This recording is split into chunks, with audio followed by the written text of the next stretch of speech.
Tania Latson enters this draft conversation with one of the clearest identities in the class: scorer. South Carolina's official bio notes she was the nation's top-ranked shooting guard in the 2022 class, and AP reported in 2025 that she transferred to South Carolina after leading Division I in scoring at Florida State. That alone explains a lot about why people pay attention to her. Bucket getters always get noticed.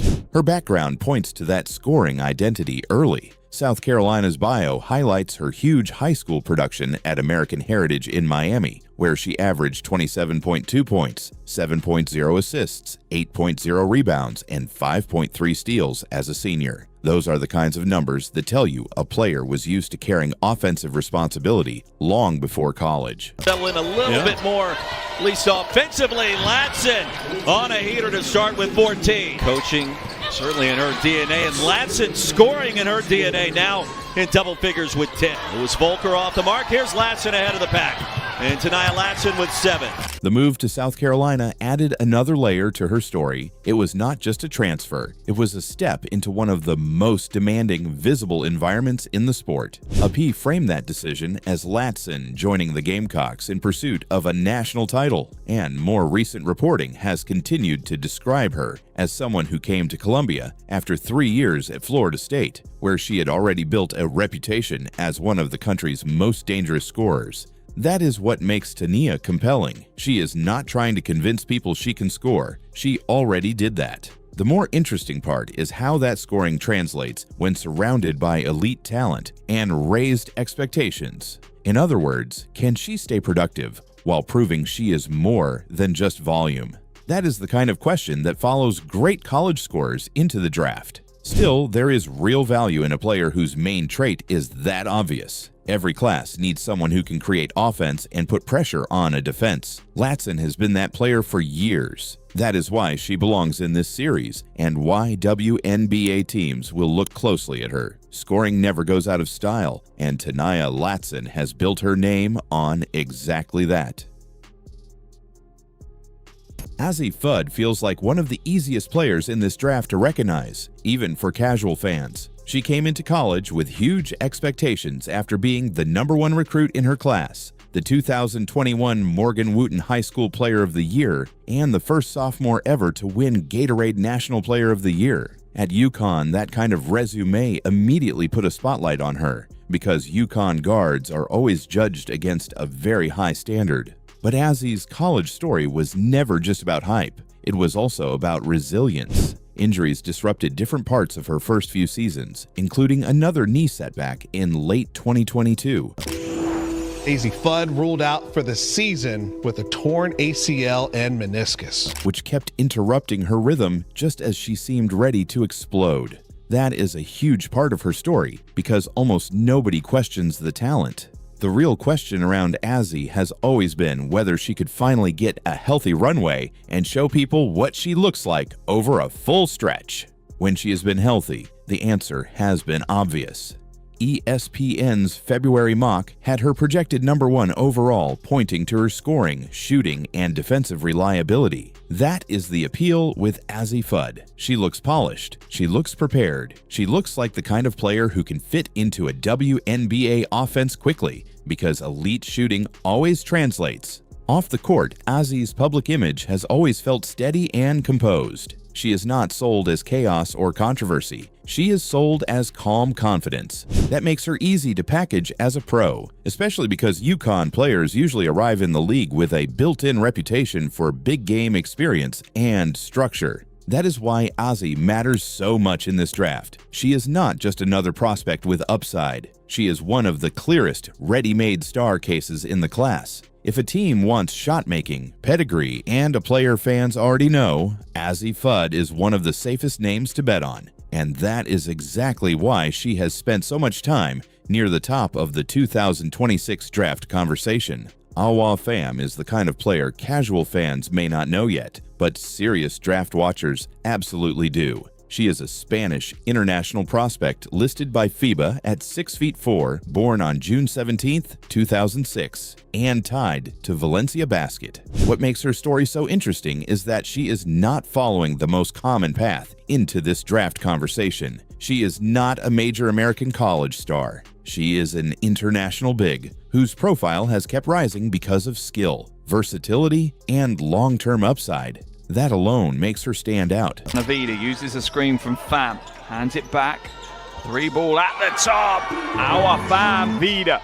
Hands it to Pham. Pham, hesitation, spin off the glass, another 2, our Pham. CBS recently put her at the top of its 2026 WNBA draft big board and its March mock draft, and noted that if Dallas took her first, she would be one of the youngest #1 picks ever. That is a major part of the intrigue. She is not being discussed as just a nice international prospect. She is being discussed as a legitimate candidate to go first overall. Her appeal is easy to understand. Recent draft coverage has highlighted her size, footwork, passing, and versatility, especially in short roll situations. That matters because modern WNBA teams want bigs who can do more than just stand near the rim.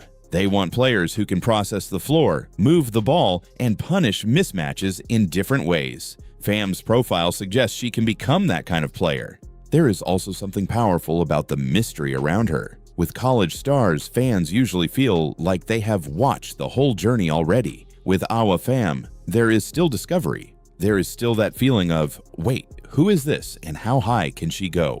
That makes her perfect for draft content because viewers feel like they are getting ahead of the curve. This is not hype built on brand alone. It is hype built on projection. So if you are trying to understand why Awa Pham matters, it is simple. She represents the most fascinating kind of draft prospect. Young, international, not fully known by the casual audience, but respected enough by evaluators to sit in the #1 conversation. That is rare. And if she hears her name first on draft night, nobody will be able to say it came out of nowhere. Olivia Miles has one of the most complete basketball resumes in this class. Her official TCU bio lists her as a 3-time All-American and 3-time first-team All-ACC selection from her Notre Dame years, which tells you how long she has been viewed as an elite guard. She built her name as a player who could control tempo, create for others, and make a team feel organized the moment she had the ball. Olivia Miles on the attack. Great passer to the corner. Big B connects with NCAA tournament eligibility. Look at the pass whipped across to Suarez, and TCU is hot out of the gates. The double came, skipped across. Miles, big step through with backup. Suarez, why not? But her story also has real turns in it. She missed the 2023-24 season because of an ACL injury, then faced a major decision in 2025 when she could have gone pro. Instead, she used her extra year of eligibility and transferred from Notre Dame to TCU, announcing the move on TNT. That choice became a huge talking point because it showed she was thinking long-term about fit, joy, and development instead of just rushing to the league. That move has become a central part of how people talk about her now. AP and other recent coverage framed Miles as a player who delayed the start of her WNBA career and then positioned herself to be drafted early anyway. That says a lot about the respect around her game. Even after the injury and the transfer, she stayed near the top of the class because evaluators trust what she is as a lead guard. Publicly, Olivia Miles comes across as one of those players serious basketball fans love. She is not defined by flash first. She is defined by feel. Her appeal is in the way she sees the game, the way she sets people up, and the way she seems to bring structure to an offense. That gives her a different kind of star profile from some of the louder names in the class. That is why Olivia Miles matters in this draft. She may not be the single loudest storyline, but she might be one of the safest bets to help a WNBA team immediately. Guards who can think, pass, and lead are always valuable, and Miles has spent years proving she belongs in that category. That is why she remains one of the most respected names in the 2026 draft pool. Lauren Betts is one of the easiest prospects in this class to understand at first glance. She is 6'7", plays center for UCLA, and has built a reputation as one of the most dominant interior players in women's college basketball. Her UCLA bio highlights just how productive she has been, including huge NCAA tournament games and elite numbers in field goal, percentage, and blocks. That is the foundation of her draft case. She impacts games in ways that are hard to ignore. Her path has not been completely straightforward, though. Betts began her college career at Stanford before transferring to UCLA, and that change became part of her larger growth story. She has developed into the kind of player teams can build around, but recent attention has also focused on something deeper than basketball. In March, she wrote publicly about her mental health struggles, including receiving treatment during her sophomore season, and said she wanted to show the growth she has made. That part of her story matters because it changes the way fans connect with her. Lauren Betts is not just a dominant big. She is also someone who has shown vulnerability in public, which takes real courage when you are already one of the most visible players in the sport. UCLA and ESPN both pointed to her openness as a meaningful moment, and it adds real depth to her profile heading into the draft. On the court, though, the selling point remains simple. Betts gives teams size, finishing, rim protection, and a style that still has enormous value at the pro level. ESPN had her as the #1 prospect entering part of the cycle, and even now she remains firmly in the top group of candidates to go first overall. That tells you how seriously scouts view her game.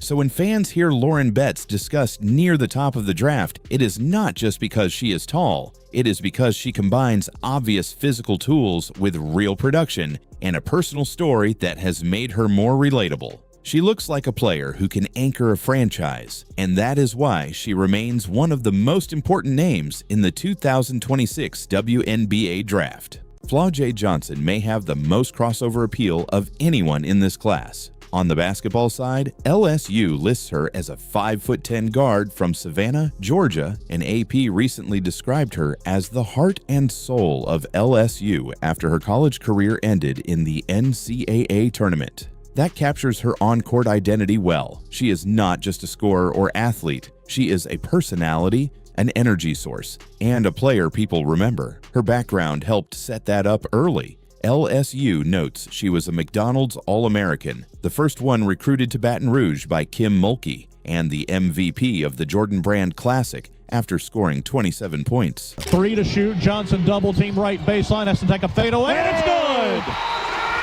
She was double teamed. From not only the players, but the coaches. Flies in for 2. It's to go. Flau'jae flips it up for 2. So even before college, she had a real profile. She arrived with the kind of resume that suggested she was built for big stages. What makes Flau'jae different is that her public story has never been just basketball. She is also widely known as a rapper and entertainer, which gives her a broader identity than most prospects. I gotta like the beat. Like, the beat gotta be hard. If the beat hard, I'm gonna do anything. Like, I'm gonna go crazy. Like, it's how I feel in the moment. It's that beat. Like, it's that beat. It's like I could catch a flow. Like, I can make a like that. And that's how I get into it. And then I just record it in my voice memos, like the flow. Yeah. And I write it. You hear that beat right here? Turn your headphones on. Oh, okay. Sway I like how y'all did that. You that see how we did that, Flau'jae? I got you. I got you. Look.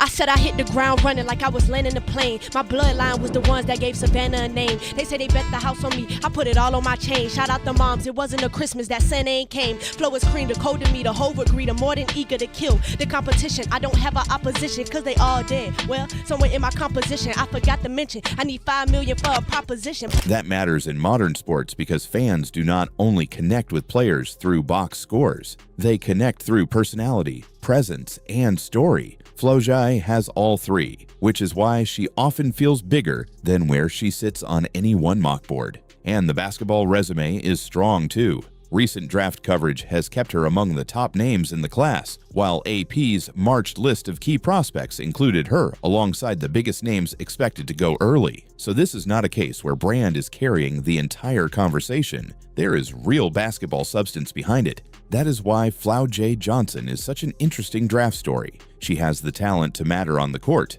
and the presence to matter off it. For a WNBA team, that is a compelling combination. And for fans, she is one of the easiest prospects in this class to get invested in because her story feels larger than a normal scouting report. I just kind of was like, holy moly, who is that child? Jazzy Davidson. She put a basketball in her hand. I was like, oh gosh, that girl's going to be special. first thing you need to know about Jazzy Davidson is this. She is not the next Caitlin Clark, but she might be one of the first young stars since Caitlin to make people stop and say, wait a minute, this feels different, because the reason Caitlin Clark changed women's basketball was not just her talent. It was the feeling around her, the sense that every game mattered, every performance turned into a conversation, and every big moment made the audience grow. Jazzy is creating a smaller version of that feeling right now at USC, and that is why her name is starting to travel so fast.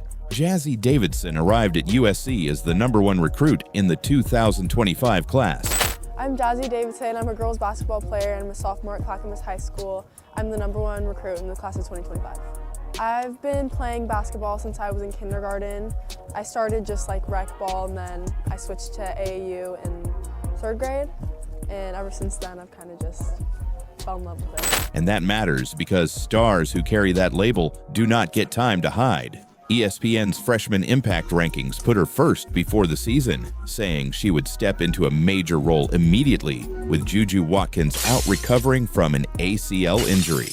So this was never a story about slowly finding minutes. This was a story about pressure from day one.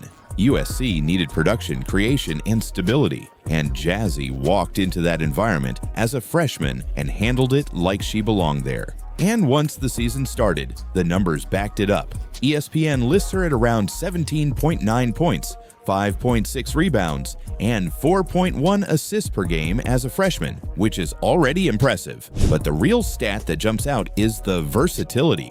USC and the USBWA both noted that Jazzy led the Trojans in every major statistical category, including points, rebounds, assists, steals, and blocks. Not freshmen, not guards. Every player in Division I women's basketball. That is the kind of detail that makes people pay attention because it tells you she is not just scoring. She is everywhere. That is where the Caitlin Clark comparison becomes interesting. Not because Jazzy plays exactly like Caitlin, because she does not. Caitlin's game was about deep range, extreme passing volume, and offensive chaos in the best possible way. Caitlin Clark, you see just a great little rub screen by Aaliyah Boston. Ends up caroming to Hull. Here's Clark in transition. Clark, oh, what a look! And Hull lays it in. Clark led the league in assists a season ago. A little look, fake, and finish from Hull. Her passing and the way that makes her a threat from so many different places on the floor. Clark, little mid-range is good. Jazzy's game looks more balanced and more two-way. She scores, but she also defends. She creates, but she also rebounds. She blocks shots, she gets steals. She fills every gap on the floor. So the comparison is not really style, it is impact. It is that rare freshman feeling where one player can shape the entire identity of a team. And her background matters here too. According to USC's official bio, Jazzy, full name Jasmine Jazzy Amelie Davidson, was born in Portland, Oregon, and she came in with a life built around high-level competition and big goals. USC notes that she lists winning her first gold medal as her most thrilling sports moment, wants to be an Olympic gold medalist, and enjoys things like hiking, cooking, baking, swimming, painting, and going to the beach. That gives her a grounded feel off the court. She does not come across like a manufactured star. She feels like a serious young athlete with a full life and a real sense of where she wants to go. The USA basketball piece matters too, because Jazzy is not only a college breakout, she was also part of the 2025 USA Women's U19 national team and won gold at the 2025 FIBA U19 World Cup. So when people talk about her as a future WNBA star, they are not talking about one hot month or one hot tournament run.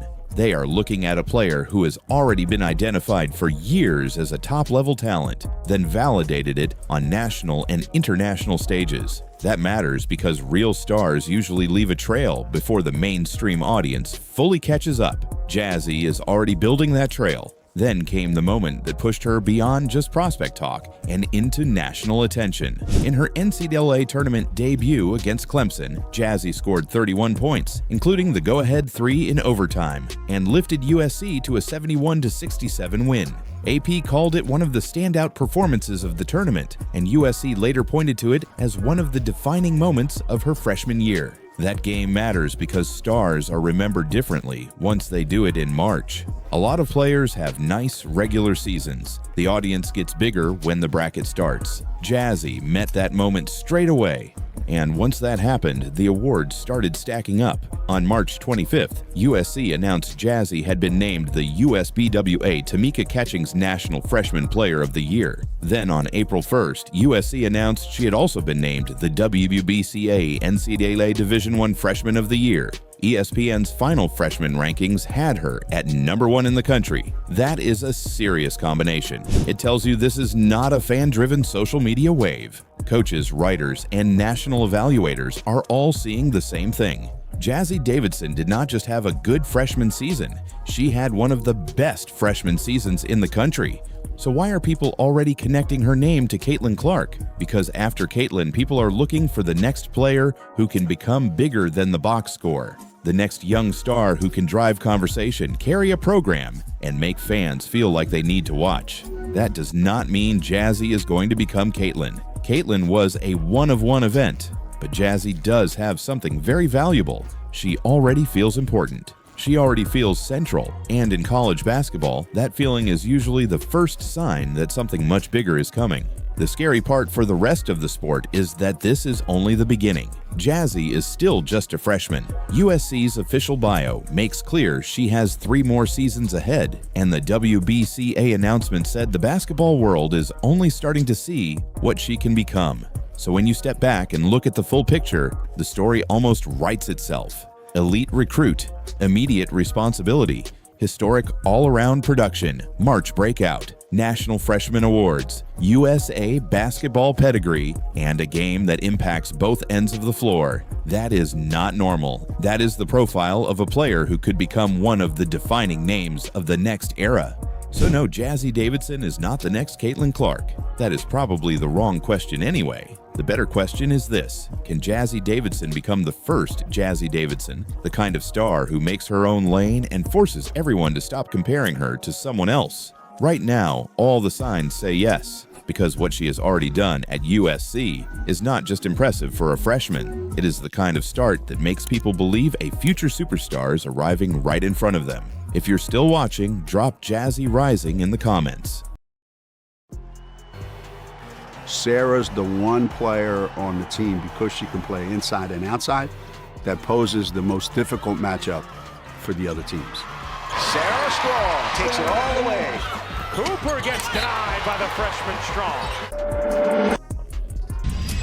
Sarah Strong might be the most important young player in women's basketball right now, not because she is trying to be Caitlin Clark, and not because she plays like Caitlin Clark, but because she is becoming the kind of star the sport can build around next. Tracks it, but it's whacked away by El Alfie. Here comes the freshman Sarah Strong.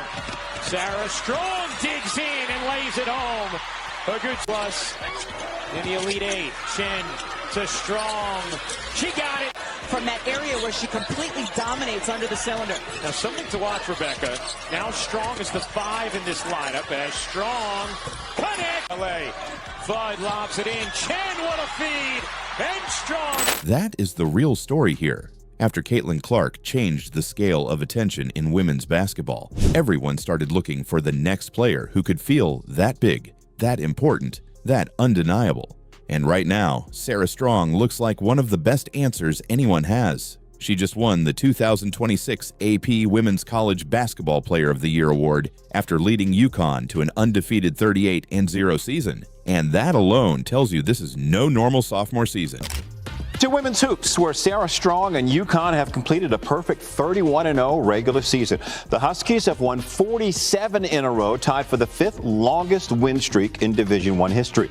The #1 team in the nation isn't just winning, they are crushing teams, winning by an average of almost 38 points a game. What makes Sarah so interesting is that she does not arrive with the same kind of chaos Caitlin did. Caitlin Clark was noise, range, highlights, arguments, and endless attention all at once. Sarah Strong feels different. She feels calmer, sharper, more complete. She is the kind of player who does everything well enough that you almost stop noticing how ridiculous it is. UConn lists her at 6'2", and this season she has averaged 18.6 points, 7.6 rebounds, 3.9 assists, 3.4 steals, and 1.6 blocks per game. That is not one-dimensional dominance. That is complete control over a basketball game, and maybe that is the first thing that separates her from most young stars. Sarah Strong does not need one signature skill to make people care. She beats teams in too many ways. UConn says she leads the nation in player efficiency, win shares, defensive win shares, and defensive rating. Against top 25 opponents, she averaged 20.3 points, 10 rebounds, 3.6 assists, and 3.6 steals per game.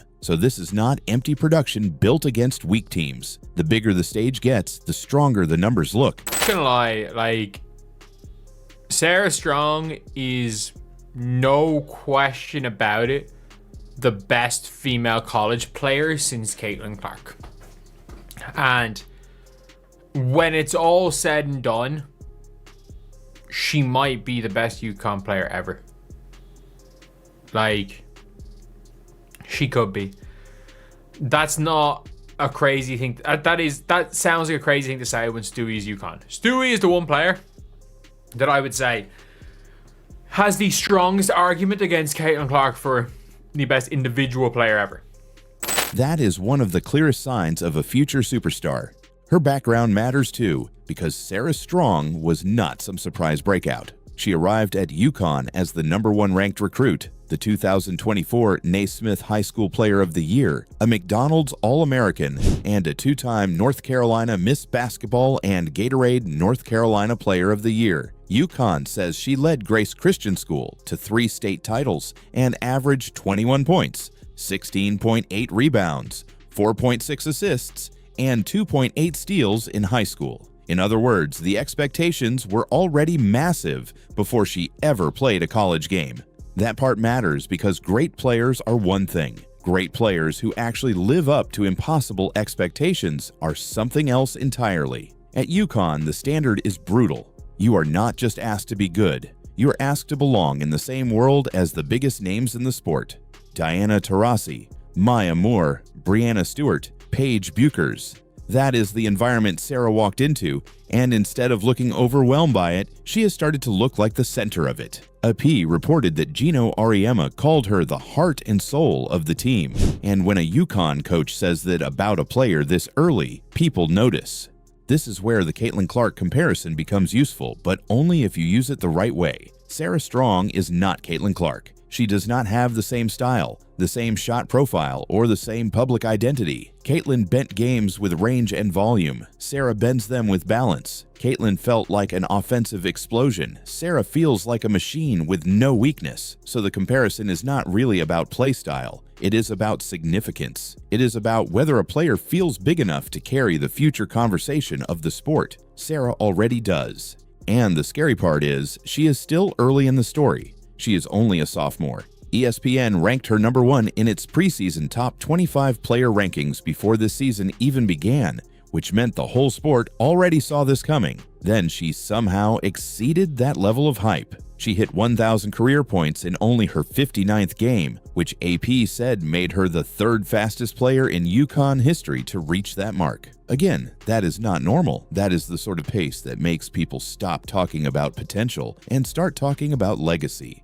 There is also something important about how she is being talked about now. ESPN's recent Final Four feature was not just about her numbers. It was about how she found her voice inside a team full of expectations. Paige Buchers said Sarah's biggest flaw is her unselfishness, and also called that her superpower. That is a very telling description because it explains why Sarah can sometimes feel quieter than other stars while still completely taking over games. She is not chasing moments. She is building them through winning basketball. That makes her incredibly marketable in a different way. Caitlin Clark became a lightning rod. Sarah Strong looks more like the next great winner. The next player who can become the standard for completeness, poise, and dominance at the highest level. That matters because women's basketball does not need every new star to be a Caitlin copy. It needs new stars who feel undeniable for their own reasons. Sarah already fits that description better than almost anyone in the country. And once you stack all of it together, the case gets hard to ignore. Number 1 recruit, UConn star, undefeated season, AP Player of the Year, Naismith Trophy winner, national leader in advanced impact stats, historic efficiency, huge production against elite teams. This is not just a player having a great year, this is a player building the kind of resume that can define an era if it continues. So no, Sarah Strong is not the next Caitlin Clark. That is too small a way to frame her. The better question is whether Sarah Strong is becoming the next great pillar of women's basketball in her own image. A player who may not create the same kind of noise, but could create just as much gravity. Because right now, she is not just trending, she is not just rising. She is already here, already winning, and already forcing the sport to imagine what comes next around her. If you're still watching, drop Strong Era in the comments.